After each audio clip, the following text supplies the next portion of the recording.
Okay.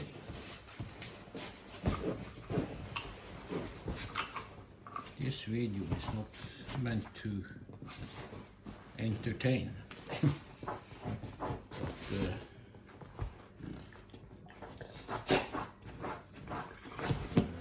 it seems like Kine is getting back to her old self again.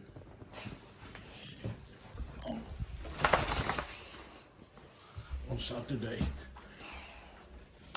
I noticed that she had a severe limping, and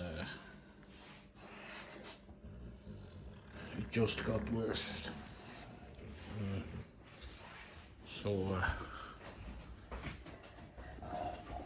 she refused to stand on her left back leg. When I investigated the paw to see what was wrong, or if there was any wounds or something, like, she wimped in pain. So obviously very painful. I looked again on the foot on Sunday, and it was a little better, but not much. She, when I touched the paw, she jumped away, and the same on Monday. But then I already had booked a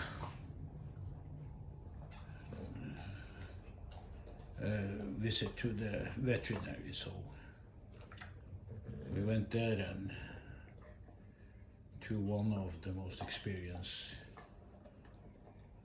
vets at the clinic, and the middle toe there was extremely swollen. So the vet said that it could be three things. It could be a broken toe, it could be a tumor, and it could be a severe infection. So the lymph at the back of her hip was also extremely swollen, so I suspected that there was an infection. Anyway, we did x-rays and took some blood samples, and the x-ray was very relieving, because the toes were normal and there was no sign of fracture or indeed a tumor, which was even more relieving. Most of the values from the blood sample were okay, but there was one called CRP, which was very high. C-reactive protein, I think it stands for. Don't ask me what it means. Anyway, we got the prescription for medicine, and went to 4 different pharmacies before we finally got what we needed. It was this a particular form of antibiotics that was hard to get, and also this both the painkiller and the antibiotics are measured by the weight of the dog, and there are not so many dog breeds that are more than 40 kilo around in town, so we struggled, but finally we got what we needed. Came home, and I gave Kine the first dose of painkiller and antibiotics, and she looked really disorientated. I think it was the painkiller that just knocked her out. Just stood on the balcony and looked at nothing really. Took her into the living room here, and she fell asleep below the sofa and slept for 2 hours. For the first hours there was no snoring, but you could see the stomach was moving, and then the old familiar snoring came, which was a relief. She slept all night. Before that, it seems like the only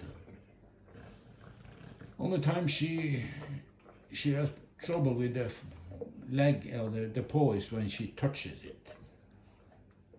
On Saturday and Sunday and Monday she wouldn't even put the foot down, and she was limping around on 3 legs. I didn't film it because I didn't want to bother her. But today it's better. She trips easily on it. Nothing fancy, but she's still limping. So definitely progress. What have worried me a little bit is that she didn't want to have anything to eat. On Monday, nothing, not even treats. And same earlier today, I gave her some really tempting treats, but that she normally just swallows, but she didn't want to touch it. And finally, it seems like she's coming back to herself again and doing her gymnastics on the sofa and eating what's a treat I left there for her. So this one looks like it's going the right way. I'm very optimistic. And there's one thing that I like to mention for all pet owners, both dogs and cats and probably horses too, and that is to have a good insurance. Suddenly your pet can get ill and that can become very expensive. In Norway people have good insurance by the state should they fall ill or something like that, but there's nothing for pets. So as you see, she's limping. So even a relative non-life-threatening situation like a broken leg can be extremely expensive. I heard prices of broken leg on a dog that can come up to $2,000. So imagine what something more life-threatening could cost. For Kine's problems, medication and visit to the vet and all, I think this one will come up to $1,000. But I have insurance, so that will cover it.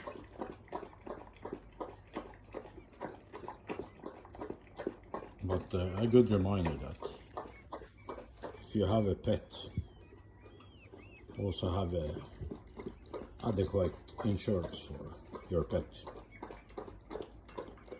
Now she's drinking and eating again. That's very relieving.